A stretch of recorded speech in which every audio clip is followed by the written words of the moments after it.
Optics. तो सबसे पहले मैं आपको लाइट के बारे में बताता हूँ। What do you mean by the light?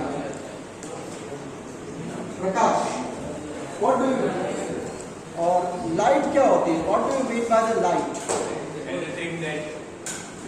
नहीं, ऐसे नहीं, लाइट इज, आपके सामने कई बार लाइट आई है, सनलाइट आई है, ट्यूबलाइट आई है, विजिबल रेज। इससे बोला कि सर एक लाइट वो होती है जो विजिबल होती है, जो दिखाई देती है। Light is a electromagnetic wave, ठीक है। लाइट क्या होती है? एक इलेक्ट्रोमैग्नेटिक वेव जो हमें विच कैन विजिबल भाई, जो दिखाई देती है। और हर इसका भी क्या होता है, ये वेवलेंथ होता है। जैसे मैंने बताया आपके हर कलर का एक वेवलेंथ, रेड कलर का अलग वेवलेंथ, ग्रीन कलर का अलग वेवलेंथ। वेवलेंथ समझिए क्या है, ठीक है। ग्रीन का अलग, ट्रैफिक लाइट में हम 3 प्रकार की लाइट का यूज करते हैं। एक बच्चा ने पूछा कि सर अलग कलर की लाइट क्यों नहीं यूज करते हैं ट्रैफिक लाइट में? तो सब कुछ रीजन है इन सबका, ठीक है। सो प्रकाश जो होता है वो क्या होता है? Electromagnetic wave. Light is electromagnetic wave. और आप सभी को पता होगा कि लाइट की जो स्पीड होती है वो कितनी होती है? 3 to the power 8 मीटर पर सेकेंड। भाई सबसे ज्यादा स्पीड लाइट की होती है। कई समय तक ये पता नहीं लगा कि लाइट एक पार्टिकल से या लाइट वेव है। बहुत साइंटिस्ट ने एक्सपेरिमेंट किए और फिर पता लगाया कि लाइट जो है न तो पार्टिकल्स है, पार्टिकल्स भी है और क्या है, वेव भी है। मतलब ड्यूटी नेचर है उसका। लाइट में 2 तरह के नेचर होते हैं, पार्टिकल्स भी है लाइट। आप देखो पार्टिकल कैसे, और लाइट जो है वो आपके एक वेव भी है। तो कई टाइम आप देखते हो इंटरफेरेंस, आप देखते हो इंटरफेरेंस क्या होता है? जब 2 कलर एक दूसरे पर सुपरइम्पोज होते हैं तो एक नया कलर बनता है, ठीक है। उसको हम इंटरफेरेंस कहते हैं, ठीक है। अब जैसे मैं बोल रहा हूँ, मेरी आवाज उधर भी जा रही है, तो लाइट क्या होगी? बैंड भी होगी, बैंडिंग भी होती है। मेरी आवाज भी बैंड होती है, तो लाइट भी क्या हो सकती है? बैंड होती है। भाई सनलाइट जो है बैंड होकर हमारे रूम में आ रही है, ठीक है, रिफ्लेक्शन या रिफ्लेक्शन व्हाटएवर। तो लाइट के 2 तरह के नेचर होते हैं। कौन कौन से नेचर होते हैं? एक तो पार्टिकल्स भी है और एक क्या है, वेव भी है, जो हम सोच नहीं सकते, ठीक है। और एक्सपेरिमेंट कर ये पता लगाया गया है कि हाँ दोनों चीजें। So what do you mean by the light? Light क्या होता है? इट्स इलेक्ट्रोमैग्नेटिक वेव, ठीक है। ये एक विद्युत चुंबकीय तरंग होती है जिसकी वेलोसिटी होती है 3 × 10⁸ मीटर पर सेकंड, ठीक है। सन कितना करोड़ों किलोमीटर दूर है, फिर भी सन की जो लाइट आती है हमारे अर्थ पर ऑलमोस्ट 8 मिनट में हमारे यहाँ पर आ जाती है।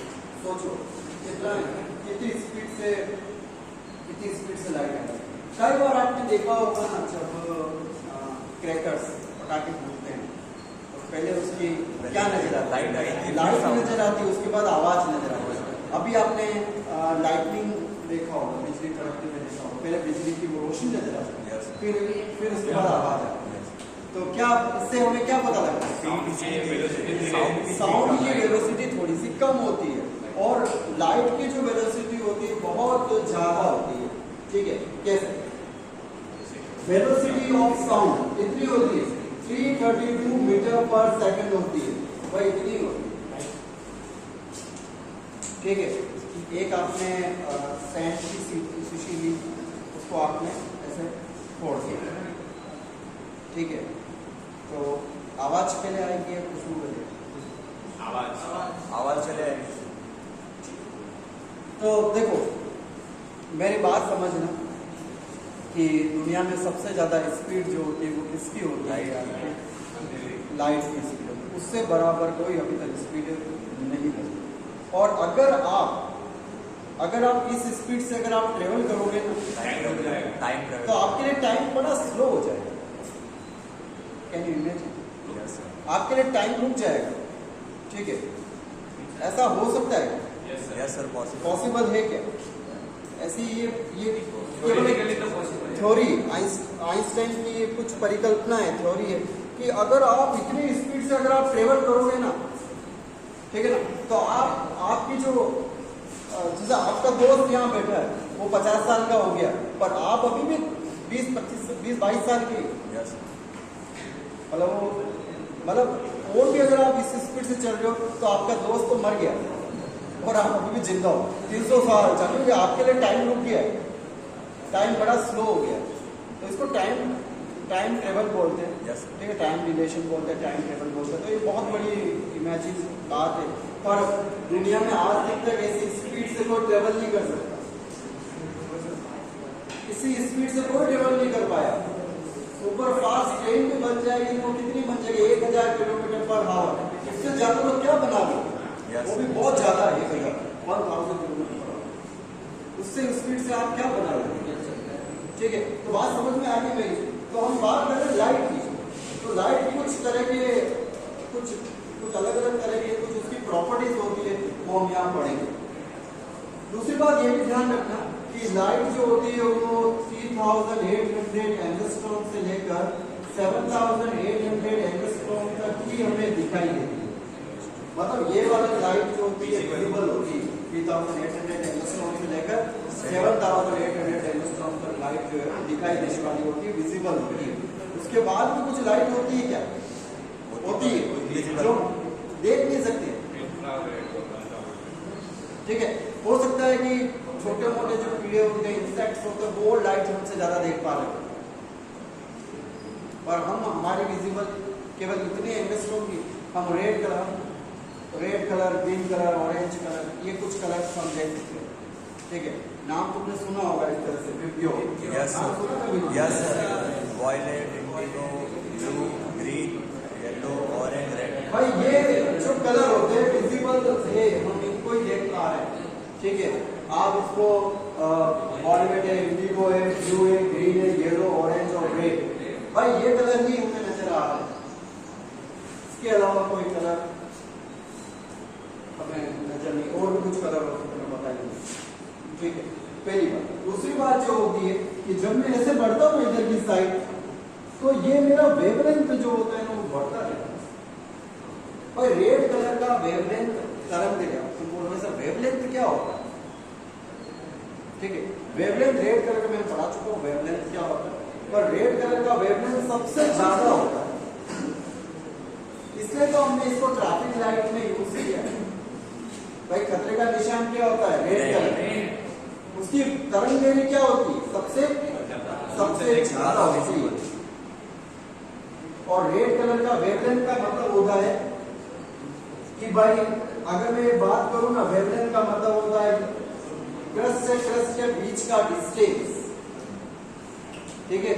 वो जो टॉप जो नजर आ रहा है वहां का जो डिस्टेंस होता है वो सबसे ज्यादा होता है। It's mean I can see very easily, मैं बड़ा इजी तरीके से देख सकता हूँ रेड कलर दूर से भी, क्योंकि भाई वेवलेंथ जो होता है वो बड़ा ज्यादा होता है, ठीक है।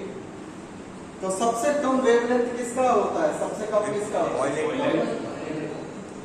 वो दिखने में मुझे थोड़ा सा मुश्किल हो, आपने बोलेगा देख तो लूंगा मैं, पर दिखने में थोड़ा सा मुश्किल होगी, रेड लूंगा, ठीक है।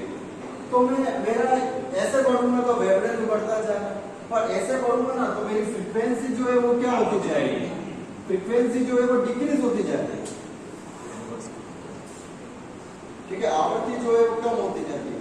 तो बोलोगे सर फ्रीक्वेंसी का मतलब क्या होता है, फ्रीक्वेंसी का मतलब होता है ये, जैसे ये देखो ये फ्रीक्वेंसी कम है और ये फ्रीक्वेंसी क्या है, ये फ्रीक्वेंसी क्या है, ज्यादा।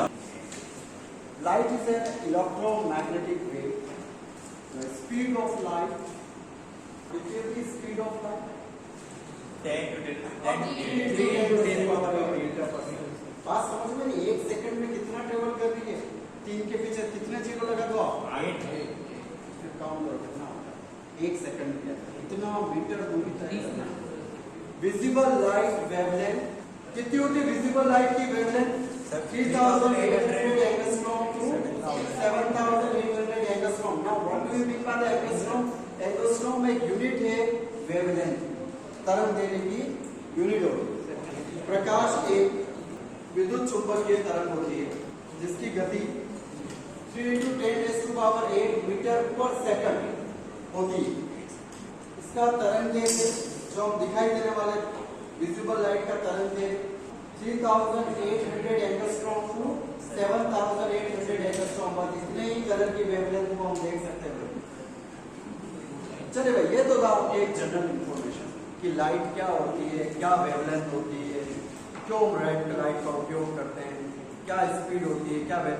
अच्छा, यहाँ पर जो मैंने भी पता रखा, ये किसकी स्पीड बताई मैंने? साउंड। ये साउंड की स्पीड बताई। चलिए अब हम बात करते हैं बेसिक लॉ ऑफ ऑप्टिक्स, ठीक है, प्रकाश की के कुछ नियम। सबसे पहले हम बात करते हैं reflection. Now what do you mean by the reflection? परावर्तन। देखिए परावर्तन, रिफ्लेक्शन क्या होता है? हमें इस रूम के अंदर कुछ प्रकाश, सनलाइट नजर आ रहा है, ठीक है, लेकिन सनलाइट तो बाहर है।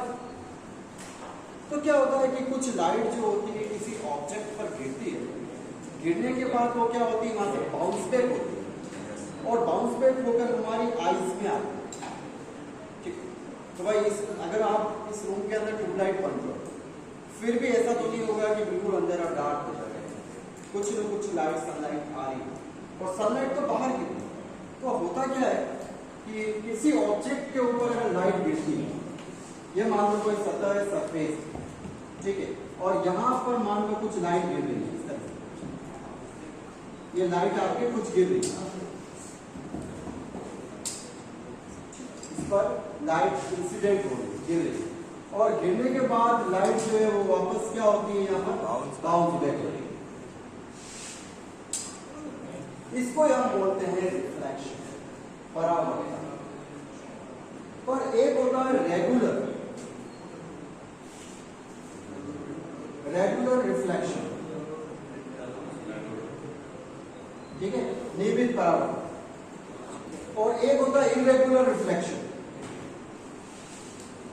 ये मान लो ये तो स्मूथ सरफेस थी और ये आपके कोई रफ सरफेस, ठीक है, जैसे मान लो ग्लास, तो ग्लास को बिल्कुल लाइट जिस एंगल पर गई उसी एंगल से वापस क्या होती है, रिफ्लेक्ट होती है। जिस पर इंसिडेंट हुई उसी पर एंगल पर रिफ्लेक्ट होती है। 30 डिग्री पर आए तो 30 डिग्री पर ही बाहर की तरफ निकले, 60 डिग्री पर गए तो 60 डिग्री से ही बाहर निकले, ठीक है। और इरेगुलर रिफ्लेक्शन का मतलब होता है कि जैसे मान लो यहाँ पर लाइट गई, ठीक है, तो यहाँ पर लाइट की तो यहाँ पर क्या होगी, बाउंस बैक होगी हमारी आईज पर, और यहाँ पर लाइट वापस मान लो गिरी, तो ठीक है, तो यहाँ पर क्या होगी, थोड़ी सी मान लो इस तरह से बाउंस, इस तरह से चलेगी, ठीक है। कोई बात समझ में आई आप? मतलब एंगल जो है वो फिक्स नहीं, इंसिडेंट एंगल और रिफ्लेक्टेड लाइट का एंगल जो है वो एक जैसा नहीं होगा, इसमें इरेगुलर रिफ्लेक्शन। तो ये वाला चीज कहलाता है आपके इरेगुलर रिफ्लेक्शन, मतलब अनियमित परावर्तन। अनियमित परावर्तन का मतलब होता है कि इंसिडेंट रेज और रिफ्लेक्टेड रेज का एंगल क्या होना चाहिए, डिफरेंट एंगल होना चाहिए, ठीक है। और रेगुलर रिफ्लेक्शन का मतलब होता है कि देखो जिस एंगल से लाइट आई उसी एंगल पर क्या होगी, बाहर निकलेगी। तो हम क्या करेंगे, यहाँ पर एक नॉर्मल होगा, नॉर्मल मतलब एक सरफेस पर अगर मैं एक परपेंडिकुलर लाइन बना दूं तो इसको हम नॉर्मल बोलेंगे, और उससे मैं एंगल को मेजर करता हूँ। तो सपोज करो कि यहाँ पर एक नॉर्मल है, ठीक है, तो जितना एंगल पर ये आ रही उसी एंगल से क्या कर रही है, बाहर कर रही है। So what do you mean by the reflection? Reflection क्या होता है? Bounce back of the light from object, ठीक है, इट्स कॉल्ड द रिफ्लेक्शन। जब प्रकाश किसी सतह पर, सरफेस पर गिरता है तो वापस वो क्या हो जाता है, वहां से क्या हो जाता है, बाउंस बैक हो जाता है, वहां से विचलित हो जाता है, उसको हम क्या बोलेंगे, reflection of the light. When a ray of light falls on any surface or object, light from that object bounce back in our eyes, that is known reflection. There are two types of the reflection. एक तो होता है regular reflection and irregular reflection.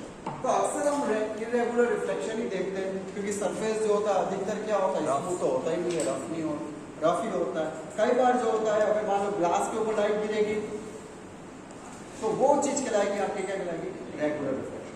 जब कांच के ऊपर light गिरती है ना तो हम बोलते ना, अरे यार चलता होगा, ऐसा बोलते हैं, क्योंकि जितनी लाइट गई उतनी लाइट वापस रिफ्लेक्ट होकर हमारी आईज में। जब प्रकाश किसी वस्तु पर गिरता है तो उस वस्तु से प्रकाश हमारी आंखों की ओर लौटेगी। इस घटना को प्रकाश का परावर्तन कहते हैं।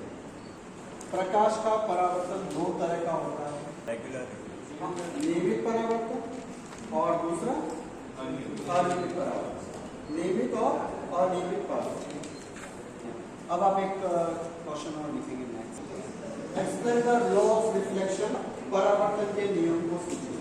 चलिए हम परावर्तन के नियम को समझे तो हमने क्या किया, एक बिल्कुल स्मूथ सरफेस, कांच का एक शक्ल सरफेस समझ।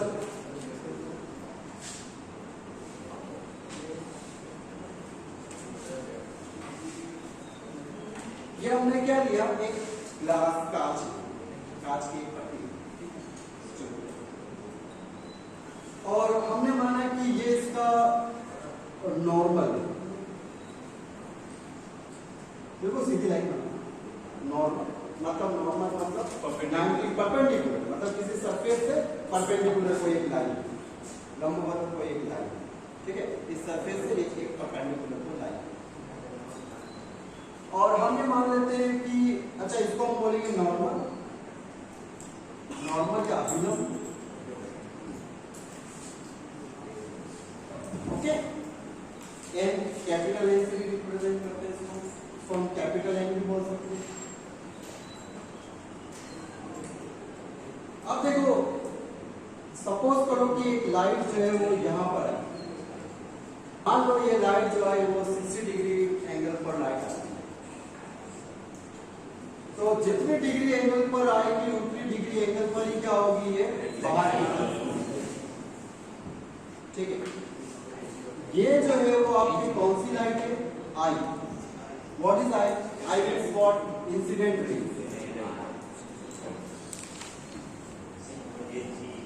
इंसिडेंट रे, ठीक है। और ये वाली लाइट कौन सी आपके?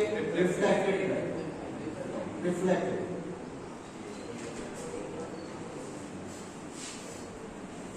रिफ्लेक्टेड रेज जो रिफ्लेक्ट, और यहां पर हम मान लेते हैं ओ मान, ठीक है, और ये हम मान लेते हैं ए मान। तो A O N always equal to आपके, इसको हम बी मान, B O N means what, मतलब जिस एंगल पर लाइट आएगी इंसिडेंट रेज, उसी एंगल पर लाइट जो है बाहर निकलेगी, बाउंस बैक, ठीक है। मतलब ये आपके इंसिडेंट एंगल है आई, और ये आपके रिफ्लेक्टेड एंगल है आर। तो incident angle is always equal to reflected angle. तो ये आपका प्रैक्टिकल भी है। तो what do you mean by the law of reflection? और जिस एंगल पर लाइट आई उसी एंगल पर क्या होगा, लाइट बाहर निकलेगी। पर ये ओनली पॉसिबल होता है किसके ऊपर? स्मूथ सरफेस पर ही पॉसिबल है।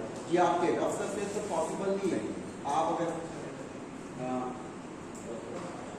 रफ सरफेस पर पॉसिबल नहीं है, जैसे ना आपके टीन होता है, 70 वाला टीन होता है, उसके ऊपर लाइट गिरती है तो लाइट क्या होती है, अलग अलग डायरेक्शन में बाउंस बैक होती है। Law of reflection state that angle of incident ray is always equal to angle of reflected रे।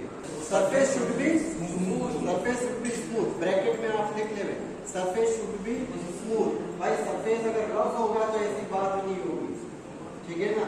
इसके चेहरे से मुझे बिल्कुल ग्लो नजर आएगा, जो इसका सरफेस, इसका चेहरा क्या होगा, बिल्कुल स्मूथ है। इसका रफ होगा, वहां से मुझे नजर आएगा और ज्यादा क्या। हिंदी में लिखिए, परावर्तन का नियम। आपतित किरण का कोण परावर्तित किरण के कोण के बराबर होता है। अब हम बात करते हैं रिफ्रैक्शन, ठीक है। रिफ्रैक्शन मतलब अपवर्तन। तो नेक्स्ट लिखेंगे आप What do you mean by refraction? What do you mean by refraction? कई बार देखो, आपने देखा होगा कि आप एक बाल्टी भरो पानी से और उसके अंदर सिक्का डालो, तो जो सिक्का जो होता है ना वो थोड़ा सा ऊपर उठा हुआ दिखता है, ठीक है। उसका जो बॉटम होता है ना पानी का, वो भी थोड़ा सा ऐसा लगता है कि यार ये एक्चुअल हाइट नहीं है, एक्चुअल डेप्थ नहीं है, कुछ इमेजिन या कुछ ऐसा लग रहा है कि डेप्थ जो है वो आभासी है, मतलब ऐसा लगता है कि वास्तविक डेप्थ नहीं पता रहा। स्विमिंग पूल पे अगर आप गए होंगे, कई बार देखा होगा स्विमिंग पूल का जो बॉटम होता है वो हमेशा ऊपर उठा हुआ दिखेगा, ऐसा लगता है कि एक्चुअल डेप्थ नहीं है, आभासी डेप्थ मैं आपको बता रहा हूँ, ठीक है, इमेजिन वाली डेप्थ बता रहा है। तो लाइट जो होती है ना, लाइट जो होती है हवा में तो है लाइट, और लाइट जो होती है पानी में भी चली जाती है, कांच में भी चली जाती है, ठीक है। तो लाइट आपने देखा होगा कि एक मीडियम से दूसरे मीडियम में जाती है, और हर मीडियम में लाइट की स्पीड अलग अलग हो जाती है, जो हमने बताया ना 3 × 10⁸ मीटर पर सेकंड, वो वैक्यूम में फिक्स है, वो वैक्यूम में है, कंफर्म है, वैक्यूम में। पर कांच में कुछ अलग होती है, पानी में लाइट की स्पीड कुछ अलग हो जाएगी, ठीक है ना भाई, क्योंकि जैसे देखो कांच है, कांच को हम बोलते हैं क्या, कौन सा बोलते हैं, डेंसर मीडियम, डेंसर। अब जब लाइट उसमें जा रही है तो डेंसर मीडियम का मतलब क्या होगा, कांच के बहुत सारे पार्टिकल छोड़ दो, अब वो लाइट को क्या कर रही है, उसको रजिस्ट कर रही है, अंदर जाने नहीं दे रही। तो इसलिए क्या होता है कि लाइट की स्पीड वहां वेलोसिटी कुछ अलग हो जाती है, चेंज हो जाती है, पानी में कुछ अलग हो जाती है, ठीक है। तो जब लाइट एक मीडियम से दूसरे मीडियम में जाती है तो वो बाउंस बैक नहीं करती, वो क्या करती है, बैंड करती है, वो क्या करते हैं, थोड़ी सी मुड़ जाती है, बैंडिंग हो जाती है। इस घटना को हम बोलते हैं, क्या बोलते हैं, रिफ्रैक्शन। तो कैसे, देखो आप समझे, जैसे मान लो कि ये आपके हवा है, ठीक है, और नीचे आपके वाटर एक ग्लास, मान लो एक ग्लास की सरफेस है, कुछ भी हम मान लो, तो अलग अलग मीडियम, ठीक है। हमने माना कि यहाँ पर एयर, हवा में लाइट है, और ये मान लेते हैं हम वाटर मान लेते हैं, चल पानी, वाटर, एयर और वाटर को अलग अलग करने वाली ये सरफेस, ठीक है। और ये हम मान लेते हैं, क्या मान लेते हैं इसको, नॉर्मल हम मानते हैं, इसको हम नॉर्मल मानते हैं। सब बच्चों को पता लग गया नॉर्मल क्या होता है, किसी सरफेस से परपेंडिकुलर लाइन, ठीक। तो जब लाइट यहां से आ रही है, ठीक है, मान लो लाइट आ रही है एयर से, ठीक है, रेयर मीडियम से आ रही है, ठीक, और वाटर में जा रही है, तो ऐसा मुझे लगना चाहिए कि लाइट ऐसे जानी चाहिए, बिल्कुल सीधी, पर ऐसा नहीं जाएगी, वो क्या करेगी, नॉर्मल की तरफ बैंड हो जाएगी, ठीक है, नॉर्मल की तरफ क्या हो जाएगी, थोड़ी सी ये नॉर्मल है आपके, ठीक है, तो नॉर्मल की तरफ क्या हो जाती है, थोड़ी सी झुक जाती है, बैंड हो जाती है। और यही घटना हमें क्या बताती है कि bottom surface of swimming pool जो होता है वो हमेशा ऊपर बढ़ गया, ठीक है। और आपने देखा होगा कि जो तारे जो होते हैं वो टिमटिमाने लगते हैं, क्यों, किसकी वजह से दिखाई देते हैं, ये आपके रिफ्रैक्शन की वजह से, क्योंकि देखो कई सारे मीडियम है, स्टार कई करोड़ों किलोमीटर दूर है, कई सारे मीडियम है, जो मीडियम अलग अलग मीडियम में जब लाइट ट्रेवल करते हैं तो उसकी वेलोसिटी भी अलग अलग हो रही है, लाइट बेंडिंग होती जा रही है, और जब बैंड होकर हमारे पास आती है तो हमें लगता है कि स्टार जो है थोड़ा सा ट्विंकल स्टार, पर वो इस घटना की वजह से हो रहा है, ठीक है। तो what do you mean by the refraction, क्या होता है रिफ्रैक्शन, क्या होता है कि when light travel from one medium to another medium, it will bend towards the normal और अवे द नॉर्मल, भाई अवे भी हो सकता है नॉर्मल, अवे कब होता है, नेचर से ले रहा है, जब मैं यहाँ पर वाटर कर दूं, यहाँ पर एयर कर, ठीक है, पानी, और पानी से भी देखो, जैसे ग्लास का एक स्लेब, तो कांच के स्लेब से लाइट गई तो हवा में वापस आएगी ना, बाहर भी जाएगी, तो ये तो है रेयर टू डेंसर मीडियम, और डेंसर टू रेयर मीडियम में होगा तब भी ऐसे घटना होगी, लेकिन नॉर्मल की तरफ वो क्या करेंगे उस समय दूर चलते हैं। When light enters from rarer medium to RARER, rarer medium to denser medium, then light bends toward the normal, is non-refraction. अच्छा, रेयर मीडियम क्या है यहाँ पर? हवा। ठीक है, रेयर मीडियम क्या है यहाँ पर? हवा। रेयर को हम इसको रेयर को हम क्या बोलेंगे? विरल। और इसको क्या बोलेंगे हम? सघन। अच्छा, इंसिडेंट रे कौन सी है? रेयर। भाई ये वाली लाइट इंसिडेंट है ना, जो नॉर्मल से एंगल बना रही आई आपकी किरण, और कौन सी लाइट जो है वो बेंड हो रही है? भाई नॉर्मल के साथ कौन सी लाइट बेंड हुई? ये आप जो रिफ्रैक्ट हुई वो क्या हुई? लाइट क्या होगी? बेंड होगी। तो आई और आर हमेशा याद रखना है, नॉट इक्वल होगा इसमें। आई कुछ एंगल का होगा, आर कुछ और एंगल का होगा। ये अगर 30 डिग्री का है तो हो सकता है कि ये आपके 25 डिग्री का है। ठीक है, अब एक और घटना देखो। सपोज करो कि डेंसर मीडियम, ये आपके डेंसर मीडियम, ठीक है, ग्लास, और ये आपके एयर, मतलब एयर मतलब रेयर मीडियम, और ये आपके आप डेंसर का मतलब आप इसको मान लो वाटर मान लो, एक ग्लास मान लो, वॉटेवर कुछ भी मान लो, चलो ग्लास मान लो। ठीक है, जब लाइट ग्लास से हवा में आती तब भी वो बेंड होती है, क्योंकि अलग अलग मीडियम हो रहे थे। ठीक है, तो लाइट जब यहां से आई इस तरह से, ये आपके आई इंसिडेंट एंगल है, ठीक है, इंसिडेंट एंगल है, और लाइट जो होगी वो क्या होगी? आपके नॉर्मल की तरफ क्या हो जाएगी? थोड़ी सी नॉर्मल से दूर चलेगी। तो हिंदी में बच्चे लिखेंगे परावर्तन क्या होता है? परावर्तन अपवर्तन क्या होता है? देखिए, जब प्रकाश की किरण विरल माध्यम से सघन माध्यम की तरफ आती है तो अभिलंब की तरफ झुक जाती है, इसको हम अपवर्तन कहते हैं। हर एक मीडियम का अलग अलग अपवर्तनांक, अलग अलग रिफ्रैक्टिव इंडेक्स क्या होता है? Refractive index fix.